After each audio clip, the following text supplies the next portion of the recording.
without further ado, David Hurst. Thank you. Well, thank you, Michael, and thanks for the invitation to be here. It's been a stimulating few days, and I must confess at times I have been extremely confused. Excellent. Yeah. I felt as if I was in a Pirandello play of some kind, and in a way I think we all are, because Pirandello, famous absurdist playwright, wrote a play, Six Characters in Search of an Author, and they have an unfinished story. And I believe that's a dilemma we find ourselves in every day, that we have an unfinished story and we keep on trying to come up with alternative endings and so on. Anyway, I want to take you off to Africa to look where I grew up, to look at the hunters of the Kalahari. I want to show you how they turned into herders and lost their identity. And I want to suggest that their story is our story. So the outline, I first of all want to talk about the benefits of analogical thinking. Don Hoffman on Tuesday, was it? It seems a long time ago, talked about the excitement of reducing things to mathematical formula, because that took him to places where he was not expecting to go. And I feel like that about metaphors, analogies, disciplined analogies, take you to places where you would never expect to go, and in this way I hope you'll agree that this is the case here. We're going to talk about hunters and herders. We're going to talk about hunting in Silicon Valley, because I'm going to be making the argument that it's the same dynamic going on, the same conversational dynamic going on. We're then going to look a quick look at the dynamics of conversation, and then we're going to end up at home. So here we go. The basic mythology in my area, which is the business schools, is that there are two kinds of thinking. Deduction, which is the start with theory and end up with practice, applying theory to practice, and induction, which goes the other way. And it's been a sort of self-sealing circle. I want to break that circle and suggest there's actually a third kind of thinking from Charles Saunders Peirce called abduction. And I think it has a lot of merit. And the basic theme behind abduction goes something like this. A surprising event, S, is noticed. If A were the case, then S would be a matter of course. Therefore, you can have a suspicion that A is the case. Okay, well, that's enough logic. I said earlier in the week that I spent my corporate life in the corporate equivalent of train wrecks of various kinds. Whenever I joined an organization, it always seemed to get into trouble. Initially, I thought it was me. And then I realized that actually the problem was my model was a linear, rational model that I come out of business school with. And in fact, the world was lumpy and non-linear and distinctly non-rational.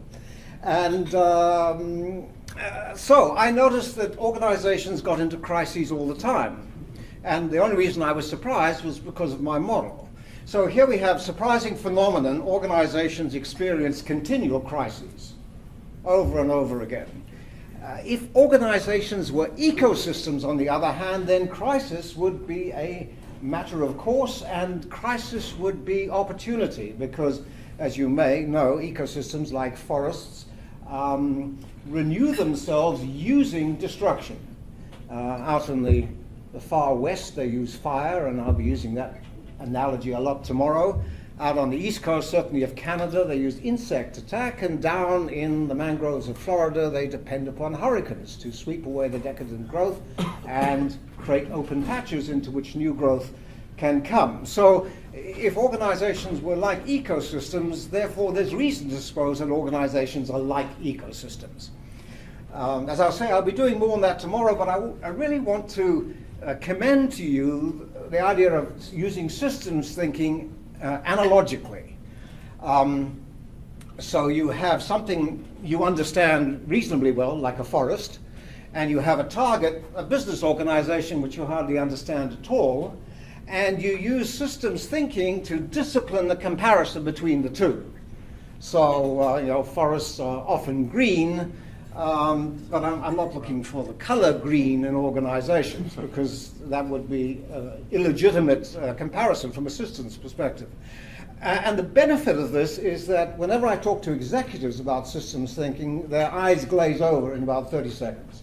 So if I don't use an analogy, they can't understand me. And by using analogy disciplined by systems thinking, they actually absorb systems thinking painlessly without even realizing that they're getting it. Okay, I'm going to be using a slightly more complex analogy. I've got on the left the hunters and gatherers who I ran into when I grew up in South Africa. I've got my own experience in the beginning, and then modern innovators, entrepreneurs in Silicon Valley. So here we go. This is a view from a hunter-gatherer cave in southern Africa. And the hunting challenge is every day you have to find fleeting resources in a vast space when you don't know where they are or sometimes even what they look like. So classic, looking for an opportunity. And a question to you, what would be the best form of organization in such a situation? Fleeting resources, vast space, and problems recognizing things. Any thoughts? Yeah. A drone. A drone, yes, okay. Back in the day, they didn't have them. Yeah. Why problems recognizing them? I didn't understand that. Well, often, sometimes they're buried underground. Oh, it's finding them. Finding them, yes, okay. Problems finding them and recognizing them, related, I guess. Finding them, all right, yes, finding them. Problems finding them. Well, I'm not going to play 20 questions. Basically, you would get a network organization. You would spread a network out over an opportunity space and hope that some of the node of your network ran into an opportunity, and then you could gather around it and exploit it, and like that. And of course, what kind of people would you want on this? Would you want specialists or would you want generalists, do you think? Any thoughts? Yeah, typically generalists, because you don't know what challenges you're going to run into, so everybody, they might have a specialty, but they've got to be able to do a little bit of everything. And I'm going to argue that this story is our story. So we traveled light, and we all lived this way up until about 12,000 years ago. And this was a mode of life which was successful for hundreds of thousands of years, perhaps. We're not quite sure how long. So we traveled light, carrying only the essentials, just their poisoned bow and arrows and these pair of hunters. And they ran a lot, as you can imagine, because one of our features as a species is one is our ability to run for long periods of time, and the other one is our ability to throw.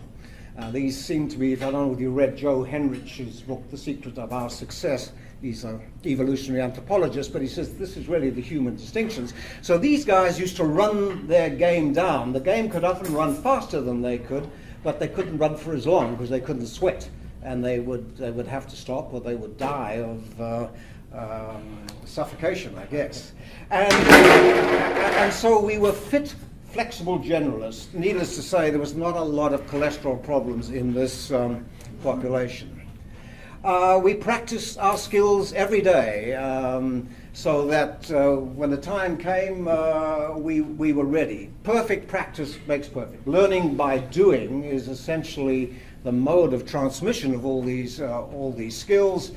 Here we have a small group, in this case lighting a fire, and ideal conditions for learning. Hands-on experience, you're observed by experts, timely, specific feedback, immediate feedback on what you're doing, a community of practice, and of course, freedom to make mistakes. Classic requirements. Learning by doing. Here's a man lighting, getting some grass going, and here's another one doing an amazing trick. He is sucking up water from a water hole, underground water hole in the sand, through the straw. And then he is squirting it accurately into the small end of an ostrich egg shell.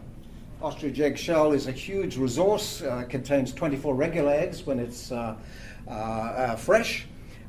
You extract the contents of the eggs, the contents of the shell through a small hole. Then you use it as a water container, and then when it breaks, you recycle it as jewelry. Fascinating. Here are some women making actually ostrich eggshell necklaces, and this is a gift economy. There is no exchange, there's no barter, there's a horror of markets, in fact, and a horror of hierarchy, very flat, egalitarian organization. There are role differences, but no status differences between men and women. In fact, they estimate about 70 to 80% of their food intake, their calories, depends upon foraging, and about 10 to 20% depends on meat. But as we all know, a diet of vegetables is very boring, and meat brings the flavor. So meat is highly prized. So we shared everything. Reciprocity was the glue that held the whole society together. The unwritten rules of the Kalahari hunters was that if you were given a gift, you couldn't refuse it, and then you had to pass it on within a decent period, not too quickly because that might look like exchange, but 3 weeks to a year and a half or more. And so all the precious possessions in society make a slow rotation. You all get to own the good stuff, and then you pass it on. And even the meat was shared, you see. And it's very interesting how they did it. The poison they make is from a plant with a little squeeze of a particular grub in it. The poison is absolutely deadly, but it doesn't kill immediately. In fact, it's so deadly they don't put it on the tips of the arrows, they put it on the back of the arrows, so that you don't actually cut yourself and die in a few days. But they don't let the hunter who killed the animal share out the meat, because that would give the good hunters too much power. So the sharer of the meat is the owner of the arrow, and the arrows are borrowed and lent and given, so it's a way of distributing the right to share, which is a powerful role all around in another slow rotation. So a distrust of markets and an absolute horror of hierarchy, because they can only survive if they work together. Anybody who gets too big for their boots is likely to get expelled into the desert, and that's a death sentence. So they are continually highly distrustful of people who get too uppity. We roamed the desert in these bands, hunting bands, 7 to 15 people, and tremendous flexibility. If one band was not doing well, you could switch to another band and there was no problem. So the organization was continually reconfiguring itself based upon its experience. Once again, I'll be making these parallels with Silicon Valley. The ability to reconfigure your exploring organization at a moment's notice. Flexible, agile. So we have this hunting dynamic. You spread out across the opportunity space. You run into an opportunity. You kill a big eland, which is a large antelope. It's about a metric ton of meat in a big one. And of course, there's no fridges. So what you'll do is you'll camp round the animal and call in the rest of the bands and have a grand feast, and you'll eat for, I don't know, 3-5 days. The nutritionists say that this is where our binge nature comes from, because then, of course, you might go 3 months without any meat. So they say we have a sort of binge purge cycle, and of course, in a Western environment, we just get to binge, right? No purge. So you eat it down to the last scrap. You use the skin to make clothes. You might be able to dry some of the meat, and that will preserve it. And then back you go into your exploration mode to explore for opportunities and so on. And so there is this essentially a pulsing dynamic. Fission to go out to explore, fusion to engage. Explore, engage, explore, engage, explore, engage. Continually looking for these resources spread out in this vast opportunity space. And the hunting foraging camp, this is one from 1942, was ideally suited to handle the engagement phase when you came back from your explorations. The little horseshoes are grass huts, and the little X's are cooking fires. So is anything that strikes you about this living arrangement? Turned inward. Turned inward, yep. And close to each other, and the ideal facilitator of good conversations. Full bandwidth, handling questions, existential questions like, who are we? Why do we matter? What's the situation? What do people like us do in a situation like this? The big questions you can handle.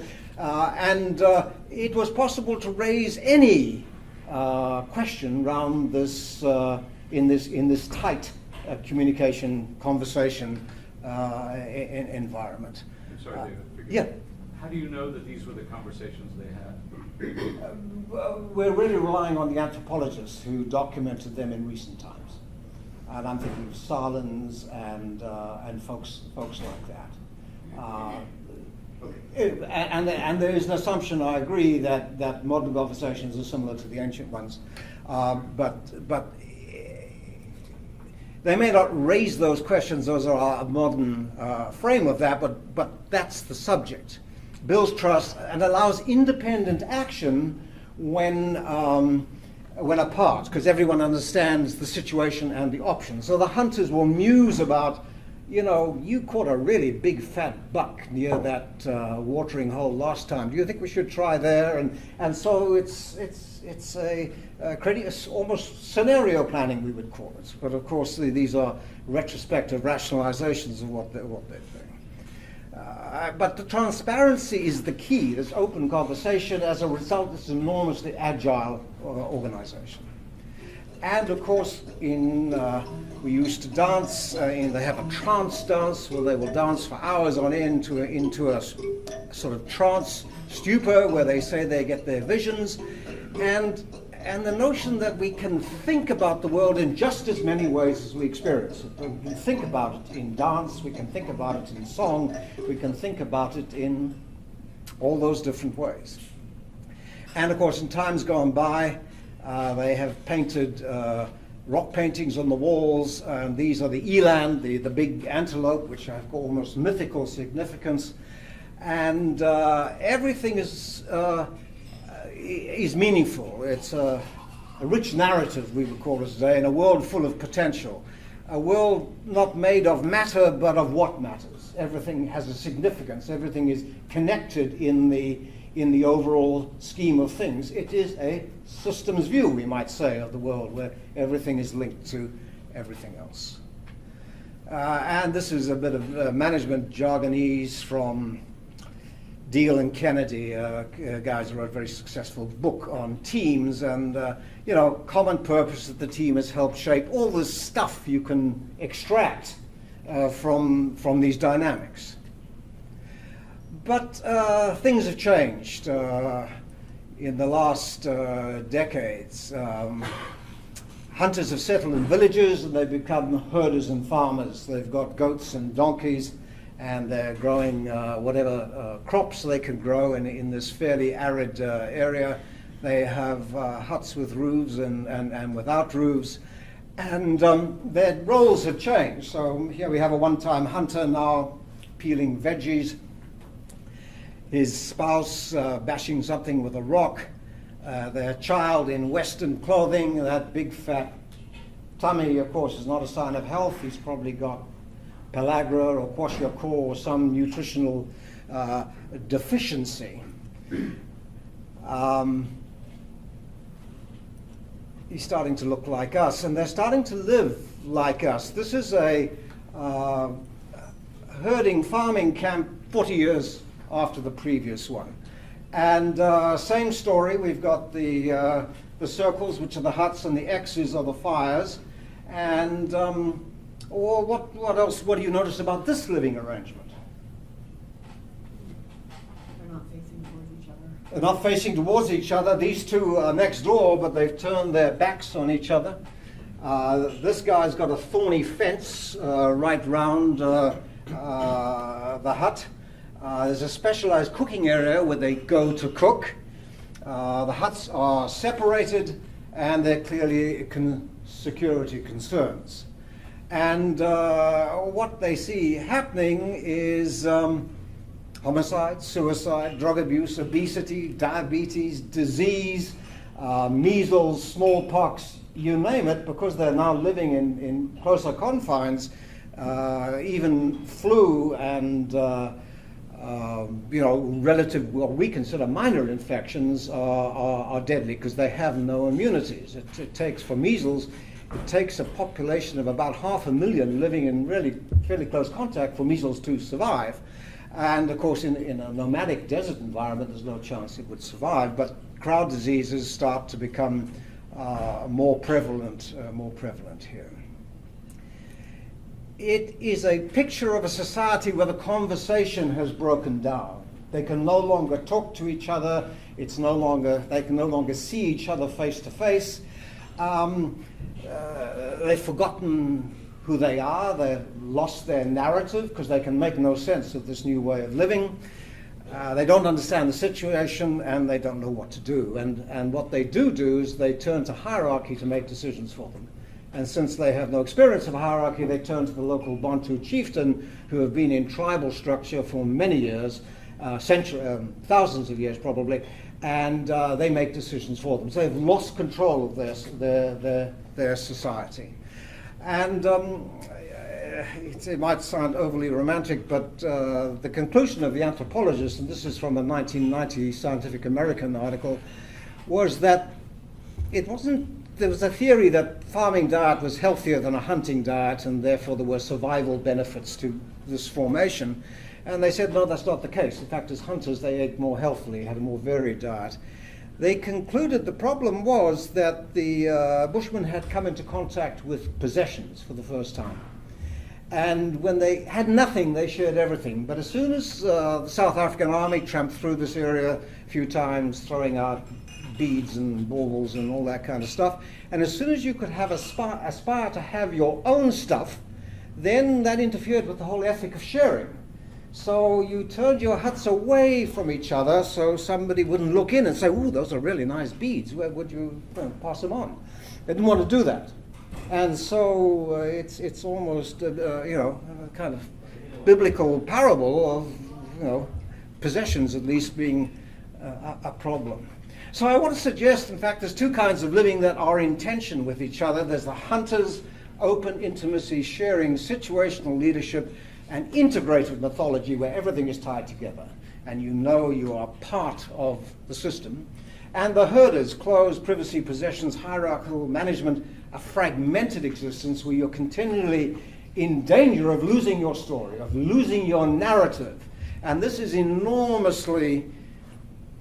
has enormous impact because we know people will do anything to get their narrative back, or if they can't, they will do anything to dull the pain of having lost their story. And I don't think I have to draw modern analogies to make that clearer. What happens when people lose their identity, lose their story? So off we are in digital age, fast forward at least 12,000 years. And here we are in Silicon Valley. This is 1985, I think. No Facebook, no Google, but this is the firms in Silicon Valley. And this is the inventors in a Silicon Valley cluster. It's the largest connected cluster in Silicon Valley. The colors refer to the companies for whom these people work, but they don't work in companies, they work in these network formations. Very successful grouping. This is from a California Management Review article. The unit of organization is the project, not the firm. So you may work for IBM, but actually the project is your focus, and you do everything that the project requires. And if that project doesn't work, you'll switch to another project. And there's nobody gets too excited if you're working with the competitors, because on the project, they're all cooperative. examining this a bit more closely, the team folks say, well, essentially we've got what they call caves and clusters. The caves are these tight aggregations where people group together to engage. And then the clusters, these are good places to get things done. And the clusters go across the caves, good for making new connections. And this role of the gatekeeper is absolutely critical in being able to connect across disparate fields. Engage, engage, engage, explore. So you see it's set up for this dynamic, for this pulse to take place. And Sandy Pentland, who's at MIT, a very interesting guy. Has anyone heard of him? He's a big data guy. Okay. But he does very interesting things. He hangs around people's necks what he calls a sociometer, and about the size of a smartphone.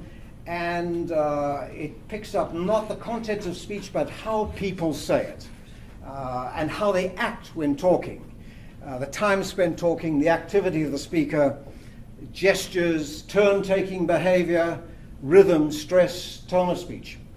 And his findings are quite fantastic, amazing. He can predict the performance of competitive teams in a competition, say, to get funding from, I don't know, an agency or maybe a corporation. He can predict their performance based only on what he sees in their non-verbal interaction. He doesn't have to know the content at all. It's just about the body language. And it's quite amazing. So, for instance, this is an unproductive pattern of the kind one finds in corporate America all the time. The size of the icon represents how much speaking you do, and the connections reflect the who you're talking to, and so this poor person is totally isolated out here. Doesn't talk to the boss here, if that's a boss, or the big person there, and it's a very unbalanced network and tends not to produce very good results. Whereas a good pattern looks much more like this, as you might expect. And for me, this is astonishing because he's picking up all this body language, a good pattern. And he actually argues that you can start tuning the network with this kind of data he's pulling out. And of course, it really is big data because he's getting all these dimensions on a regular. I'm not sure how often they poll it, but it's seconds as far as I understand. He can actually tune it to engage and to explore, depending upon maybe the clock speed of the industry you're in. It's going to be a different tempo, but it's this continual process of going out to get new opportunities and coming back to process them in the pulse. Okay, so here's a lot of text. The bottom line here is that it's talking and listening. It's reciprocal. It's conversations, not presentations.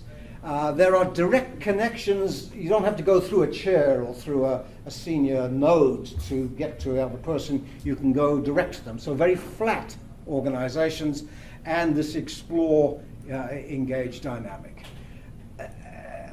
No substitute for face-to-face. As you might guess, of course, if there's no face-to-face, the body language doesn't work. And so there's absolutely no substitute for face-to-face.